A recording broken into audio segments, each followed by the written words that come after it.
Hey all, this is DF Digger. Said the other video there that I was going to do a quick video on what I usually bring down to the river. So when people come up this summer, which I'm hoping they do, they'll be a little prepared. First, metal detector. Haven't forgotten that yet. I have forgotten my pinpointer at one point. And I have a tether on it now. There's a few reasons, and I'll tell you why I have that. Let's see, we got the backpack. I usually carry this. It's fairly light. It's got quite a few pockets on it for drinks. I usually bring a couple of Gatorades. Those fit in there nicely. It's got one big pouch here. I can usually put my phone, snacks and stuff in this pouch.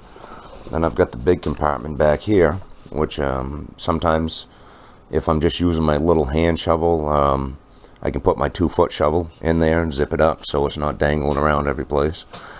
But yeah, it's good to have extra supplies. Alright, I'll go over what I generally bring. Sometimes I might add other things. Let's see. First of all, some TP. There are no bathrooms on the side of the river. So when you're out there, you're out there.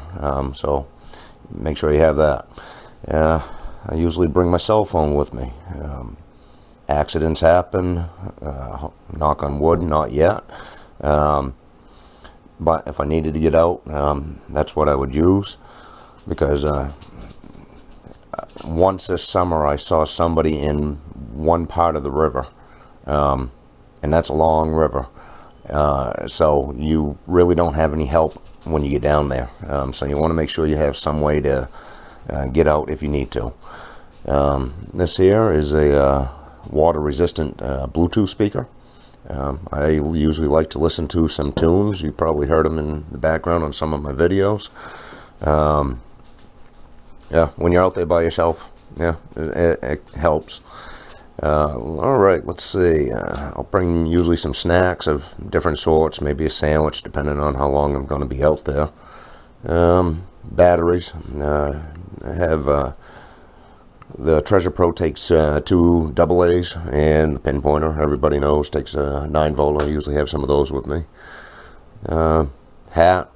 Keep the sun off you, keep the wind. As far as bugs, when you're on this river particularly, at least what I've seen for the last 2 years is you fight off a horsefly every once in a while. You're not really getting attacked by mosquitoes and black flies that much because generally, even on a stale day, there's still somewhat of a wind coming down over the river.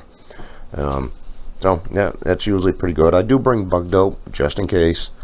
You might get into a place where it's kind of marshy or something in near shore, and mosquitoes like to hang out there. But sunglasses. If anybody's got some polarized sunglasses to help cut the glare on the river. A lot of times when you get down in there, you'll see where the sun's shining in front of you and your eyes cannot penetrate the top of the river or the water, which can make it a little bit harder to walk down in there. You gotta kind of shuffle your feet more. When you folks come up, I'll kind of show you what I observed. As far as sometimes when you find the signals, it's just as simple as turning around, facing the other way, and you can cut right through the water. Let's see. Shovel. This is what I've been using for the last 2 years. Picked it up at a big box store. It says China down on the bottom. I kind of just cut my own edges in there. Pretty inexpensive, and this one has been sturdy. Let's see. Another big box item. This shovel. Have been using this for metal detecting digging for the last 2 years. It is starting to crack down here, but I've had this shovel for longer than that. So pretty inexpensive. I think I paid around $10 for that. My pouch. This one here has quite a few different pockets. It's got a top one up here, one in here for my gloves. This one is where I usually put my big junk. This one is maybe some of the better finds. My top finds I usually stick up in through here, which got a few things down in here. Yeah, a little clip and stuff. This one here also has a magnet on the front, so a lot of times you'll get your little square nails and stuff if your pack gets full. These here may fall out of your pack, and before they do, they will generally stick to the side in there. So I'm not re-metal detecting more stuff, more junk. It's got a few little other pockets for the pinpointer and stuff, but I generally would just take this, stick it right in here. Have a tether on it. If you're in the river, have a tether on this. There's been a few times where my pack's gotten too full, and once I put that in there, it's fallen out. And I'll look behind me and I'll see it dragging behind me. Unlike on land, if you drop that, it's probably not going to be in the same place that you dropped it. So it can be an expensive mistake on that one. First aid kit. I don't bring this box with me. I usually take a few items, bandages, antiseptic wipes, some tape and stuff, and I'll put it in a little Ziploc bag. You want to have something, along with cut-proof gloves. Definitely, there's a lot of metal, a lot of glass in the river.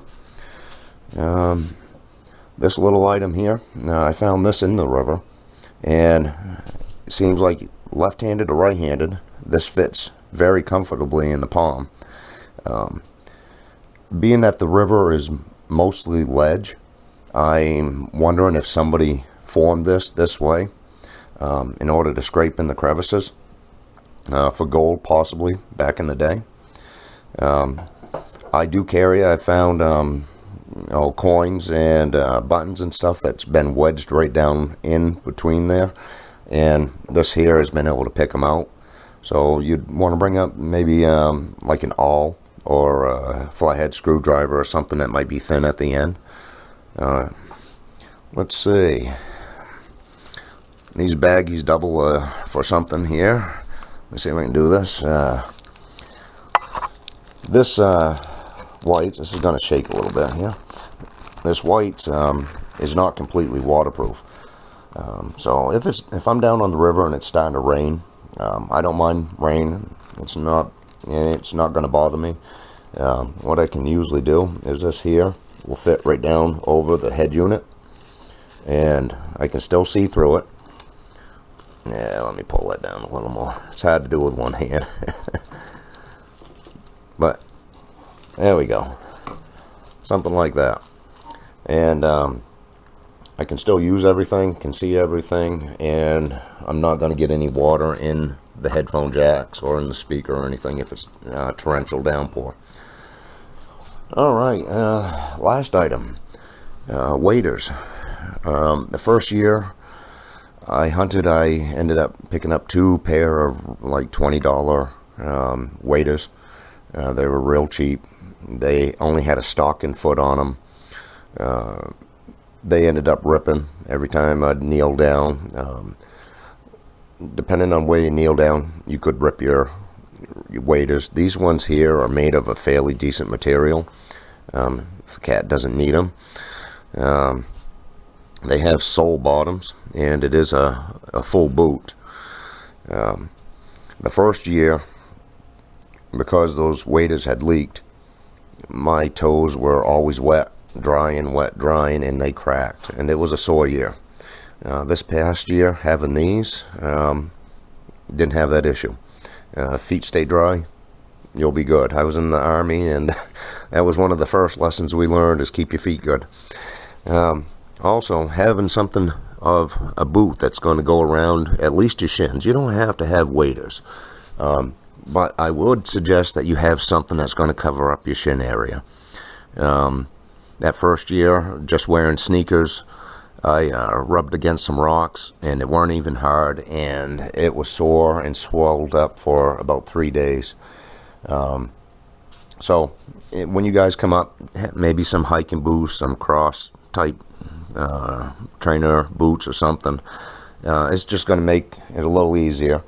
Have something that has some grip on the bottoms. These felt bottoms help a lot on the slippery rocks and the ledge and stuff. It forms to it as you step down. But alright, well, I think my dogs have to go out. I'm gonna let you guys go. If you guys have any comments, any ideas on what you guys would like to bring, or suggestions, throw it in the comments. Alright folks, have a good night. DF Digger out.